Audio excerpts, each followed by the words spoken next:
Merhabalar, kanalıma hepiniz hoş geldiniz. Kanalımdan selamlar, sevgiler sunuyorum. Evet, yine bir tığ işi örgü çalışması ile sizlerle birlikteyiz. Bu videomda sizlere motifli şerit halinde birleştirebileceğiniz, tığ işi örgülerinizde kullanabileceğiniz güzel bir modelle geldim.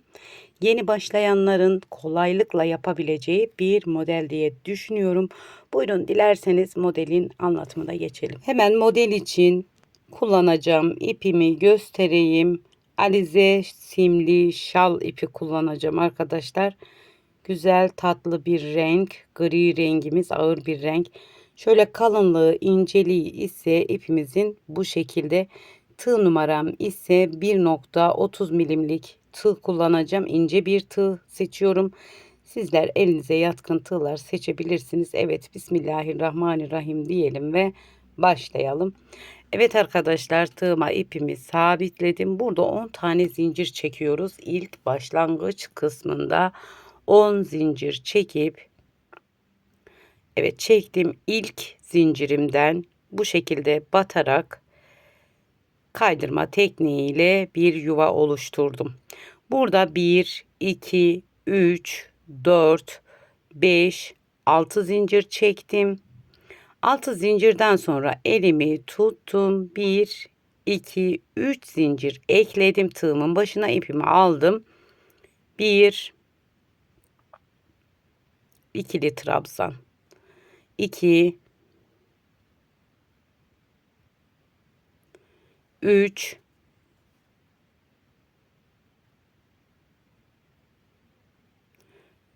4, 5, hemen düzelteyim bu kısmı.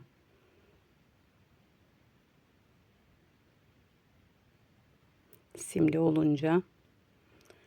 Evet, hemen 5 ve 6. Zincirim ile birlikte 7 tane trabzan yaptım arkadaşlar. Hemen sayalım. 1, 2, 3, 4, 5, 6, 7 tane trabzan yaptık. Şimdi burada tekrar 3 tane zincirimizi çekiyoruz. 1, 2, 3 zincir geriye döndüm.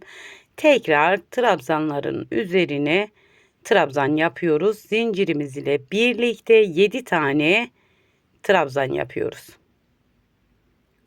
Zincirimizi saymazsak 6 trabzan.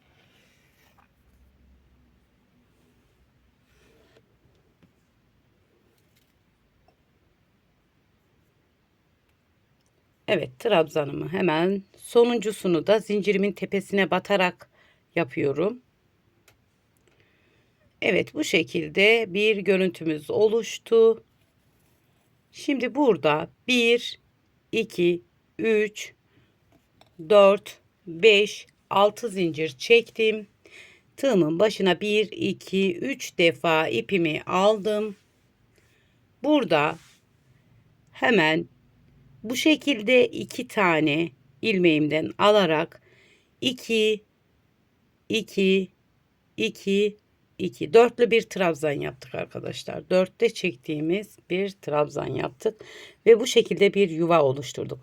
Şimdi tekrar 6 tane zincir, yine 3 zincir ekleme yapıyorum kenar için. Tutmuş olduğum kısımdan yine 6 tane trabzan yapıyoruz. 1, 2, 3, 4, 5, 6.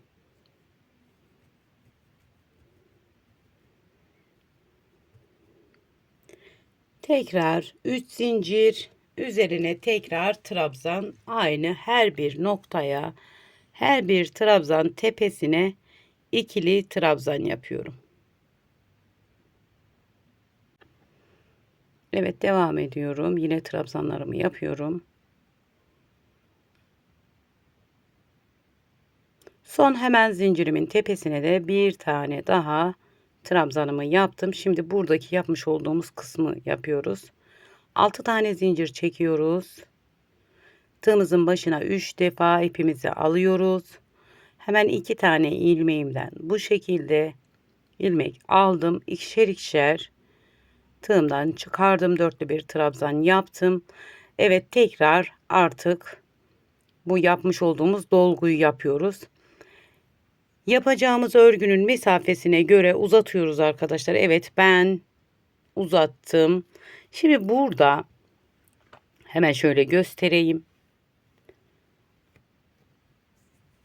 Şimdi burada üzerine tekrar örgü geçiyoruz.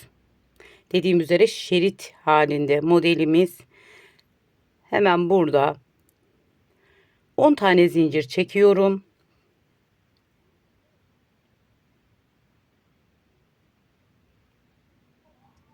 Evet, 10 tane zincirimizi çekip hemen burada 2 ilmeğimden alarak kaydırma tekniğiyle kapattım.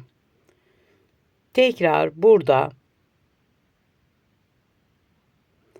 6 tane zincir çekiyorum.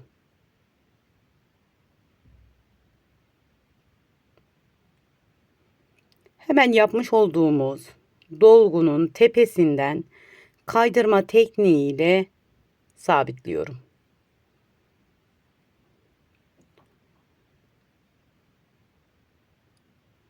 Burada bir zincir çekerek tığımın başına 3 defa ipimi alıyorum.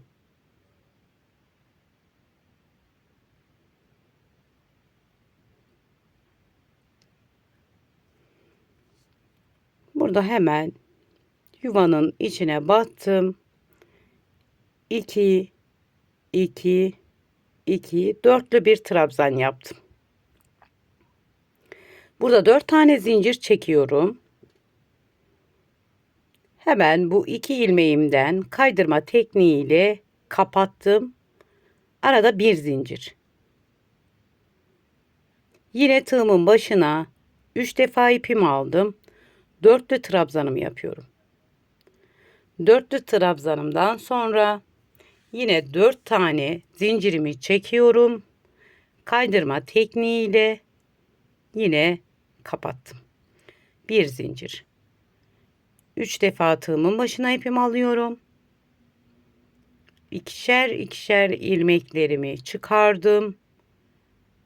Tekrar 4 zincir. Kaydırma tekniğiyle kapattım.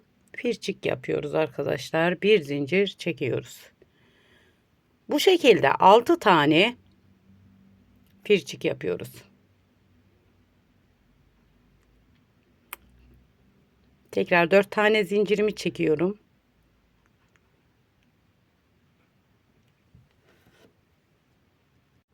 Evet, devam ediyorum. Yine bir zincir arada tığımın başına 3 defa ipimi aldım. Aynı yuvanın içine tekrardan trabzan. Tekrar zincirimi çekiyorum.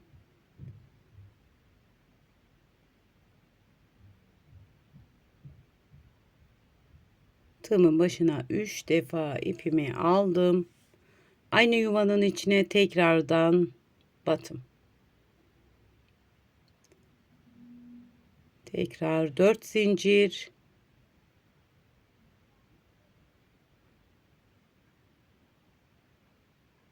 Kapattım.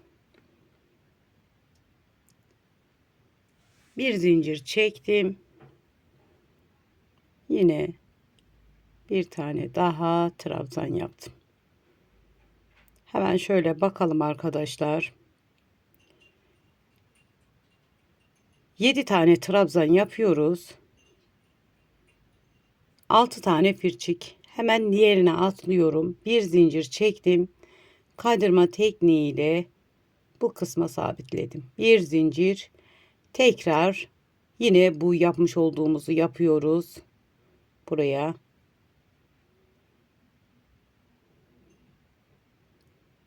Devam ediyorum. Bu yapmış olduğumuz dolgular aynı kısma denk gelmesine dikkat edelim. Yine trabzanlarımı yapıyorum.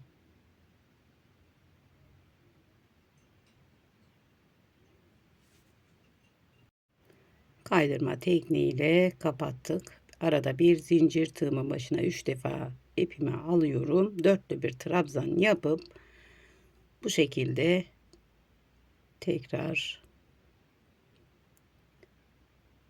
bu kısmı tamamlıyoruz arkadaşlar.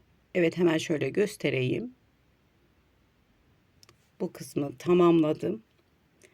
Yine aynı şekilde devam ediyor. Bir zincir, kaydırma tekniğiyle yine birleştirdim. Bir zincir, sıra sonuna kadar bu şekilde ilerliyor arkadaşlar. Hemen şöyle göstereyim. Bu yapmış olduğumuz kısmı sıra sonuna kadar yapıp geliyorum. Evet, tamamladım. Bir tarafını tamamladık. Şimdi burada tam bitiş noktasına geldiğimizde yine aynı teknik ile 14 tane pirçik yapıyoruz arkadaşlar o kısma. Hemen bu kısma sabitledim. Arada yine bir tane zincirimi çektim. Tığımın başına 3 defa ipimi aldım. Hemen buradaki ipimi de ayarlayayım. İpimizi de kapatalım burada.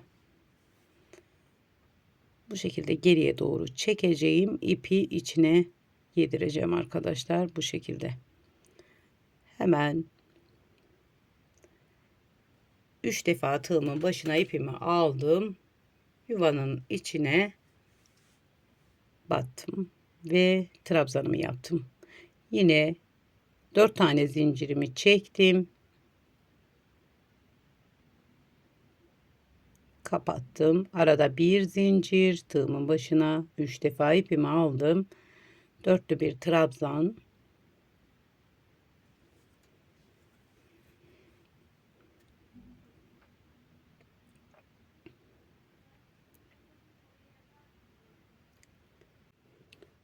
Evet, hemen şöyle göstereyim. Burayı 10 tane pirçik olana kadar tamamlayıp geliyorum. Hemen şöyle göstereyim.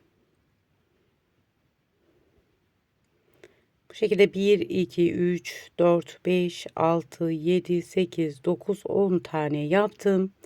Şimdi burada bir diğer motifin birleştirmesini göstereceğim arkadaşlar. Bir tane daha trabzan yapıp 11. trabzanda hemen diğer yapmış olduğum daha önce parçayı alayım. Evet, parçanın bitmiş hali bu şekilde oluyor. Birleştiğinde daha bir farklı ve daha bir güzel oluyor. Şöyle göstereyim.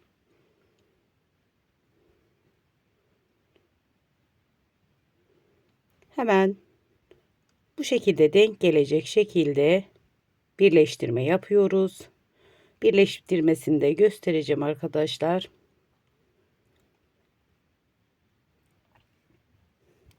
Burada en baş kısımda hemen buradan geriden sayıp 11. firçeyi buluyoruz. Burada da 11. 2 tane zincir çekiyorum. Bir diğer ördüğüm motifi alıyorum. Hemen 4. firçikten bir sık iğne, 2 zincir, diğer trabzanımıza kaydırma, arada bir zincir. Tığımın başına yine 3 defa ipimi alıyorum. Trabzanımı yapıyorum.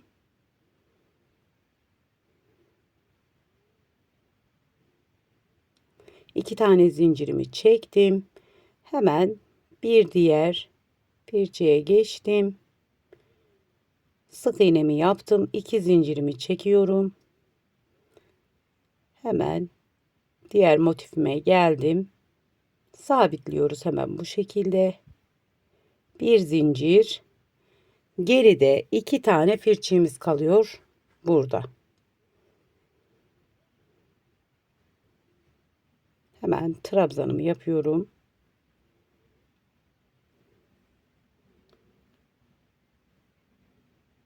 Yine 4 tane zincirimi çekiyorum burada.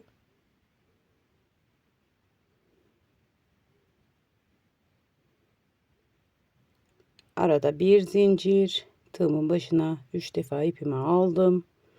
Yine son trabzanımızı yapıyoruz. Tekrar zincirimi çektim. Burada fazladan bir tane daha trabzan yapıyoruz. Üzerine firçik yapmadan. Her bir motif aralarında da bu şekilde yapmıştık. Hemen sıradaki dolgumun, trabzanımın tepesine kaydırma tekniğiyle birleştiriyorum.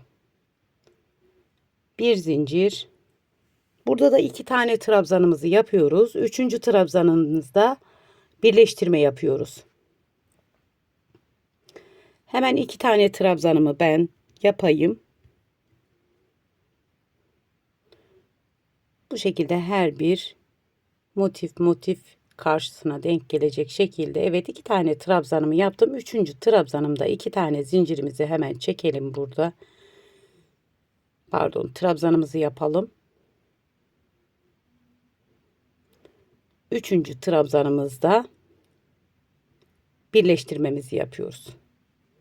2 atladım. Burada da 3. firçiğimizden sık iğnemi yaptım. 2 zincir kapattım. Bir zincir, yine trabzan. Sadece 2 trabzandan birleştirme yapıyoruz. Arada da baklava dilimi ortaya çıkıyor arkadaşlar. Gerçekten güzel bir şekil oluşuyor.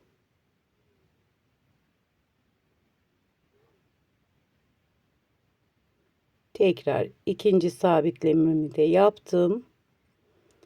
Bir zincir, 2 tane trabzan yapıyoruz artık. Firçikli 2 trabzan, firçiksiz 1 trabzan yapıyoruz.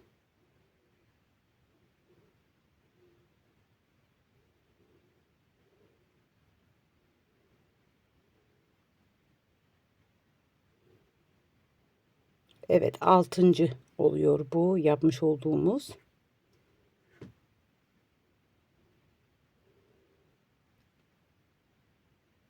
Son bir trabzan daha yapıyorum.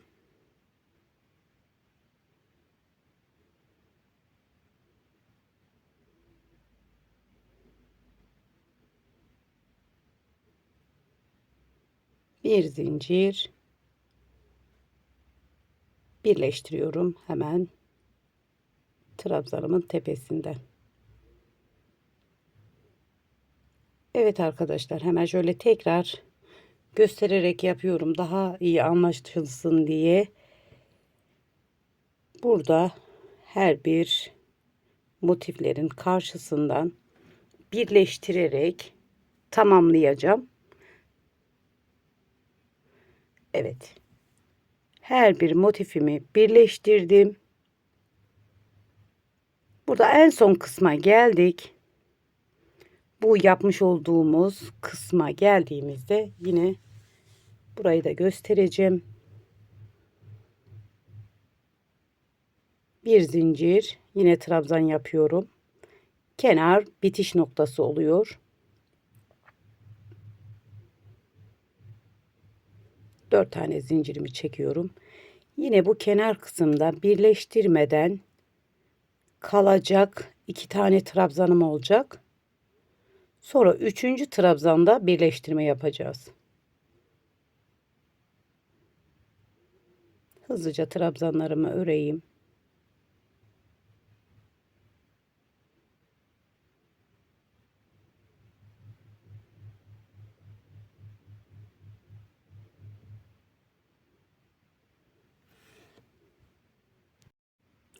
Bu modelde yelek de çok kolay olacaktır arkadaşlar. Kesimlerinde birer motif eksik yapabilirsiniz. Hemen şurayı da göstereyim ben sizlere. 3.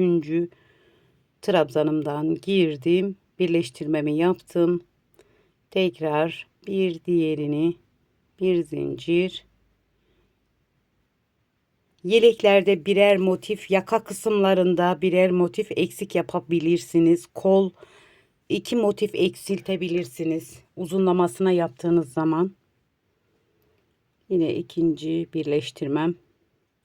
Kol altlarında birer tane, kol oyuntusunda birer tane eksik yapabilirsiniz yeleklerde. Ön kısmında bedenin büyüklüğüne göre 2 tane kesebilirsiniz. Evet. Bu kısımdaki birleştirmemi de tamamladım. Buradaki trabzanlarımı yapıp geliyorum. Evet, buradaki trabzanlarımı da yaptım. Demek istediğim, buradaki motifin birini eksik yaparsınız arkadaşlar yaka kesiminde. Son kısmına geldik. Ben etol şal yapmak isteyenler için bunu ayarladım ama dediğim gibi yelek yapacak olanlar bir motif eksik yapacak arkadaşlar. Her iki kısımda da oyuntu yapmak için. Evet.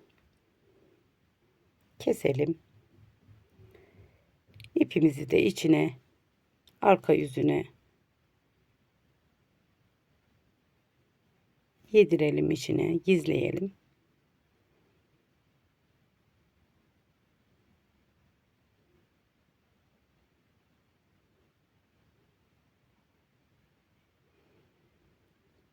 Evet arkadaşlar.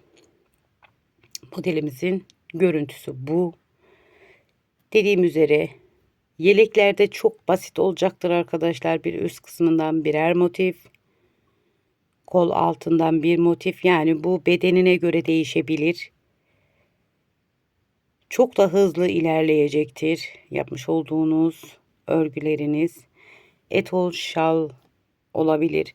Bebek battaniyesi yapabilirsiniz, altına alt astar geçirerek. Masa örtüleri yapabilirsiniz bu modelden. Gerçekten yapımı bir o kadar kolay, hızlı ilerleyen bir örnek.